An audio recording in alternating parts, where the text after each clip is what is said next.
A aula pública Opera Mundi de hoje discute qual o futuro mais promissor no contexto da crise econômica no mundo. O defendido pela ideologia de esquerda ou de direita. Neste programa, gravado no Pátio da Cruz, no campus Perdizes da PUC São Paulo, quem fala sobre o assunto é Breno Altman. Jornalista, Altman é diretor editorial do site Opera Mundi e da revista Samuel. Desde a quebra do banco norte-americano Lehman Brothers, em setembro de 2008, a crise econômica transformou o cenário internacional e as políticas públicas de dezenas de estados. Mesmo no Brasil, onde o impacto não foi tão grande, diversas medidas foram implementadas para impedir o aumento da inflação sem comprometer a força do mercado interno. A recuperação da economia tornou-se o objetivo principal de governos de países como Itália, Grécia e Espanha. Políticas tradicionalmente estabelecidas tiveram que ser repensadas, colocando em xeque, por exemplo, a ideia de Estado do bem-estar social. Como consequência disso, aposentadorias e outros direitos sociais foram cortados e o desemprego disparou. Além disso, as eleições presidenciais de muitos países foram acompanhadas do crescimento de posições extremistas, tanto da parte da esquerda quanto da direita. Qual será o novo arranjo ideológico internacional diante da crise econômica?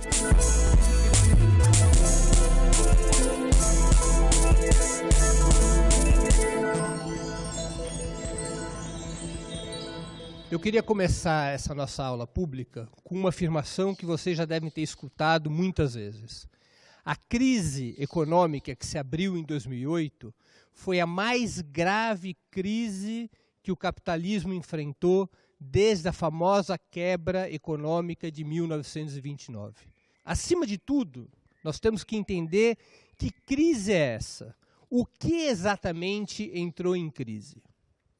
Se nós olharmos para uma linha do tempo, nós vamos nos dar conta que o capitalismo havia enfrentado, até 2008, um ciclo longo de expansão, que data desde os anos 80, e que se convencionou chamar, através de muitos estudiosos, de neoliberalismo.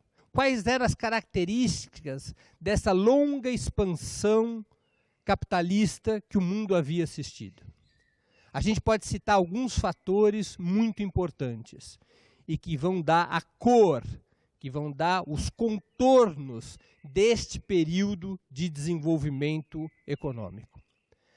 A primeira das características teve como lugar os países desenvolvidos da Europa e os Estados Unidos, que foi uma reversão do modelo econômico em curso desde a Segunda Guerra Mundial, através de profundas e amplas medidas de desregulamentação da economia e privatização dos ativos públicos.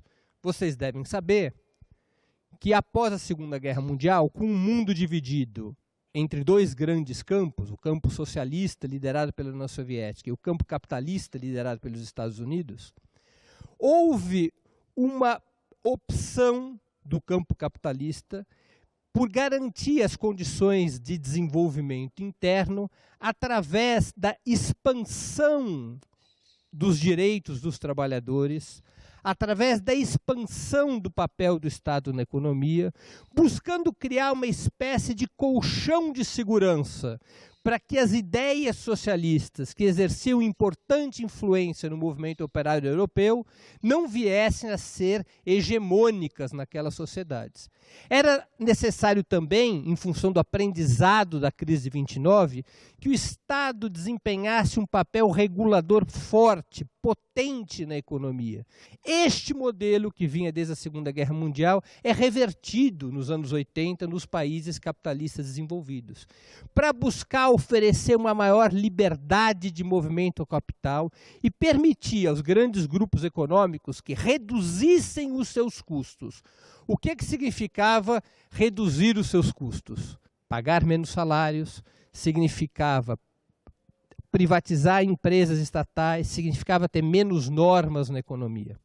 Uma segunda característica deste modelo foi forçar os países do capitalismo periférico, entre os quais se inclui a América Latina, a também privatizar suas empresas, também desregulamentar suas economias e cortar profundamente os gastos do Estado para garantir que essas dívidas com os bancos internacionais pudessem ser pagas. Jamais na história do capitalismo, a partir dessas medidas de regulamentação, foi tão acelerado o desenvolvimento dos fatores de produção, a chamada revolução tecnológica. Os grandes saltos tecnológicos que permitiram, ao lado dessas outras medidas econômicas, uma expansão acelerada da produção. As fábricas passaram a produzir mais, com menos custos e com menos empregos de mão de obra. Mas, simultaneamente, reduzia-se o mercado mundial. Numa situação como essa, onde cresce muito a oferta e cai a capacidade aquisitiva das pessoas e das famílias, o capitalismo recorre a um instrumento para garantir que esse desenvolvimento não fosse barrado. E esse instrumento chama-se crédito. E com esse crédito continua a funcionar a bicicleta da economia. Esse processo chega a um momento derradeiro e a um momento de crise em 2008, quando a capacidade, a expansão do crédito se choca frontalmente com a capacidade das pessoas de pagarem o que deviam. É o chamado estouro da bolha imobiliária nos Estados Unidos em 2008, que levou em cascata a uma crise geral do sistema capitalista, porque entrou em colapso o sistema de crédito e, portanto, os bancos que haviam emprestado dinheiro. E estabeleceu-se, assim, uma crise geral. As pessoas ficaram sem crédito, os bancos ficaram sem a capacidade de pagamento dos seus clientes, os governos perderam orçamento para poder salvar os bancos e as grandes empresas. E o mundo passou a mergulhar num conflito entre duas opções de como lidar com a crise. Uma tem-se o nome de austeridade. O que propõe, basicamente? Mais corte de gastos do Estado, mais privatização, mais redução de direitos, de tal forma que sobre dinheiro para os bancos continuarem a ser pagos. Essa é a opção preferencial que tomaram os países europeus e que tomaram os Estados Unidos, e que leva a Europa a ter desemprego na taxa de 25% em países como Espanha, Portugal e Grécia, que leva a redução acelerada dos serviços públicos, que leva a redução ainda maior de direitos dos trabalhadores, que leva à perda de soberania nacional dos países para salvar um núcleo central do desenvolvimento capitalista, a partir do qual este pensamento imagina relançar a economia. A outra opção é a opção de mais Estado, mais direitos, de tal maneira que as pessoas possam ter condições de reconstruir sua renda, através de um processo de expansão da economia cujo centro é o Estado. O modelo, um dos países que mais aplicam esse modelo, mais exemplares na aplicação desse modelo alternativo, é o Brasil.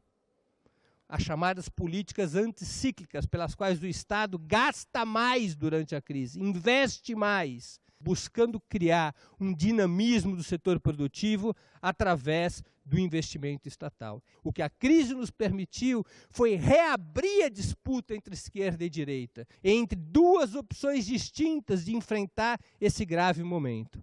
Uma opção de aprofundar e radicalizar o velho modelo neoliberal, e uma outra opção baseada na ampliação do mercado interno, na universalização e ampliação de direitos dos trabalhadores e num maior peso do Estado na economia. Esse é o conflito da nossa época.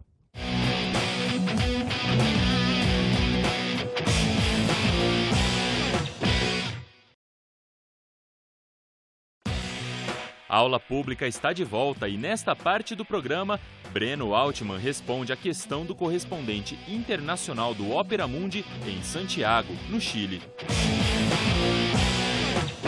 A disputa entre as políticas econômicas de direita, que ainda pautam alguns governos após a crise, e a pressão popular por políticas sociais de esquerda, que vem ganhando as ruas desses mesmos países. Qual lado está se impondo melhor até agora? qual vai se estabelecer a longo ou médio prazo? Eu diria uma única coisa, a moeda ainda está no ar. Não dá para saber qual das duas opções será vitoriosa nos próximos anos, porque os países respondem a realidades particulares. É possível fazer algumas afirmações, no entanto. Por exemplo, na América Latina, é evidente que a opção de universalização dos direitos é a preponderante. Pelo menos o é na Venezuela, na Argentina, no Brasil, na Bolívia, no Equador. Ainda que cada um desses países tenha situações distintas, esse grupo de nações fez uma opção político-eleitoral por governos que apostam numa ampliação do papel do Estado na economia, na universalização de direitos e na implementação de programas baseados na distribuição de renda e riqueza, de tal maneira que venha se expandir o mercado interno e venha se expandir o consumo das famílias. Essa é a opção, digo, aqui na América Latina. Na Europa, prepondera uma outra alternativa. A alternativa da austeridade é a dominante. Não apenas nos países dirigidos por governos conservadores, como é o caso da Alemanha, como é o caso da Espanha, mas também em países dirigidos por partidos sociais-democratas, partidos de centro-esquerda, como é o caso do Partido Socialista na França, no qual o que mais se faz é cortar o gasto público. Por que cortar o gasto público é importante para os grandes grupos e corporações capitalistas? Porque eles querem segurança de que o Estado continuará a pagar pelos títulos da dívida os juros que estão comprometidos. Boa parte do lucro das grandes corporações já não vem mais de atividades operacionais, de atividades produtivas, mas vem das atividades financeiras.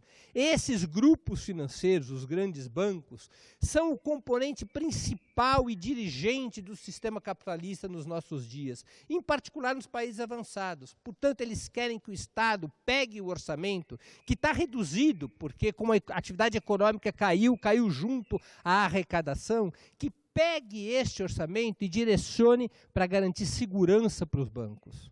Mesmo que isso custe o corte de despesas sociais, que isso signifique desemprego, que isso signifique privatização da educação e da saúde, que isso significa recessão nas nações atingidas por essas políticas de crise. Mas na Europa continua a predominar este modelo chamado de austeridade. Nos Estados Unidos, você tem um conflito permanente entre os dois modelos. Predomina o da austeridade, mas de uma maneira menos radical do que na Europa. Mas, a todo momento, o Obama tem que se enfrentar com setores ainda mais conservadores, alojados no Partido Republicano, que querem impedir quaisquer políticas que signifiquem gastos sociais. Por exemplo, a política de saúde, a reforma sanitária recentemente aprovada nos Estados Unidos. Eles querem garantir que haja menos impostos e menos gastos públicos, de tal maneira que os grandes grupos capitalistas e os setores mais ricos da população possam manter uma parcela maior da riqueza e da renda nacional. Portanto, para finalizar, essa pergunta do Vitor eu responderia desta forma. A principal característica política do mundo atual é a disputa entre esses dois projetos. O projeto da austeridade contra o projeto da distribuição de renda e riqueza.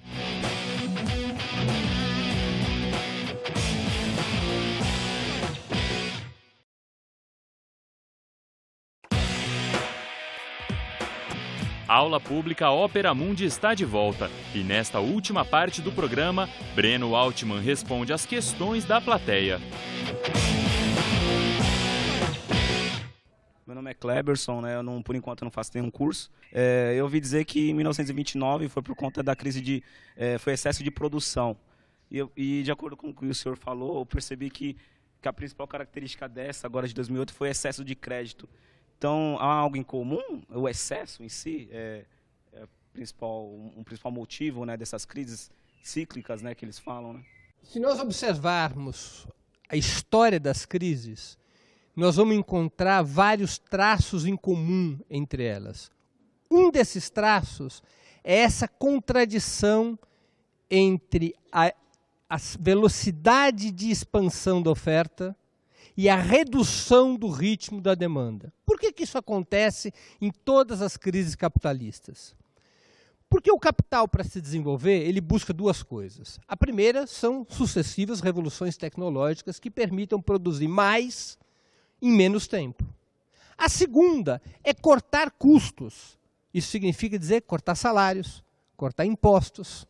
Portanto, reduzir os recursos disponíveis nas mãos dos trabalhadores para que esses possam comprar mercadorias e serviços. Qual é o resultado concreto que isso provoca? As grandes corporações aumentam muito sua capacidade de produzir. Na outra ponta, a população tem menos capacidade de consumir. Essa é uma característica presente em todas as crises, inclusive na atual. É a base da crise atual. O capitalismo desenvolveu um mecanismo para resolver ou para atenuar essa contradição. Qual é esse mecanismo? O crédito. Eu empresto para que as pessoas possam comprar a prazo. Elas não têm dinheiro para comprar à vista, mas elas podem se endividar em parcelas que vão até 30 anos, no caso da casa própria. Então, há uma combinação entre a contradição entre oferta e demanda e a crise de crédito, porque há um momento onde o instrumento de crédito propriamente também entra em crise. Qual é esse momento? No qual a renda já não é mais suficiente sequer para pagar o crédito. E passa a haver uma crise entre oferta e demanda, não apenas no que diz respeito aos produtos físicos e aos serviços, mas também em relação ao próprio crédito. Ou seja, os bancos ofertaram mais crédito do que as pessoas são capazes de pagar. Quando uma situação como esta ocorre, o sistema financeiro entra em crise, porque as pessoas não são mais capazes de resgatar suas dívidas. Exatamente foi o que aconteceu na chamada explosão do subprime, vocês devem ter ouvido essa expressão em anos anteriores, ou seja, na crise da bolha imobiliária norte-americana. Portanto, há uma combinação desses fatores. A crise da oferta e demanda leva à expansão do crédito. Mas a expansão do crédito, se não é acompanhada por uma expansão da renda e do emprego, ela própria é contagiada pela crise da oferta e demanda. Meu nome é Geraldo. Se não tem a divisão correta dentro do capitalismo, essa oferta e demanda nunca vai seguir certo, tá ligado? E conforme vai acontecendo esse progresso econômico, você sempre vai cair no mesmo erro, né? E qual seria a solução, então? Essa é a discussão, a base da tua pergunta, é a discussão que hoje divide as forças políticas e culturais do mundo, ou seja, como enfrentar a crise desse sistema. E uma crise que está inscrita no próprio DNA do sistema, ou seja, ele sempre reproduz crises com essa característica. E são crises que provocam uma enorme destruição das próprias forças produtivas, uma própria destruição da economia, que provoca desemprego, que provoca guerras. Essa é a base de existência dos ciclos capitalistas. Expansão seguida de destruição de riqueza e de destruição da vida das pessoas. Eu vou te dar um exemplo. Na Espanha, hoje, o desemprego entre os jovens alcança quase 50% da população com menos de 25 anos. Ou seja, a cada 2 jovens, um não tem emprego. Isso significa, diante da duração da crise, significa que uma geração pode simplesmente não ter oportunidade de trabalhar e ter sua própria renda. Imagina as consequências disso para um país. A alternativa que historicamente se estabeleceu em relação ao capitalismo era a ideia de uma sociedade nova, de uma sociedade socialista, e essa foi uma experiência que se tentou ao longo de décadas no século XX, que foram as experiências que seguiram a Revolução Russa de 1917, e que alguns países ainda continuam inscritos a essa experiência, com suas características e problemas, como é o caso de Cuba, como é o caso da própria China. Que é a ideia de uma sociedade que possa resolver essa contradição. Como é que você resolve essa contradição? Do ponto de vista do que é o ideário socialista, é criando uma sociedade no qual não haja a propriedade privada dos meios de produção e a sociedade, através do Estado e de mecanismos democráticos, possa regular oferta e demanda, ou seja, possa fazer com que a economia não desperdice recursos por conta da busca que as grandes corporações fazem do lucro máximo. As corporações, ao buscar sempre o lucro máximo, elas tendem a cortar direitos, a cortar salários e muitas vezes a produzir mais do que o mercado é capaz de consumir. Essa é a discussão que está em curso, ou seja, que mundo pode substituir esse velho mundo? A gente está vivendo uma dessas épocas na história em que um velho mundo está morrendo. É visível que esse velho mundo está morrendo. Não se sabe quanto tempo vai durar essa agonia. Pode durar décadas, anos, até séculos. É um período de transição muito difícil, no qual há mais dúvidas do que certeza. Aliás, eu gostaria de poder responder essa sua pergunta com uma certeza. Eu não as tenho. Duvido se alguém as tem. E, aliás, colocaria em dúvida se alguém as tivesse. Desconfiaria bastante. Mas essa é a situação que nos toca viver. E nós temos que estar de olhos muito abertos para compreender essa situação e construir alternativas com base na experiência concreta dos povos e países.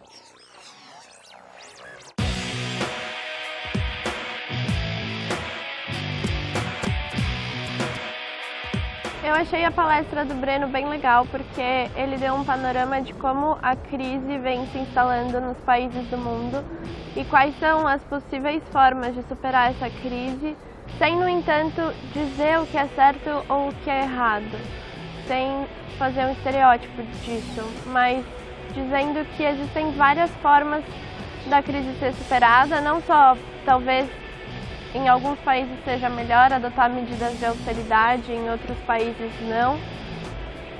Mas eu achei uma análise bem geral e não tão parcial, foi bem verdadeira.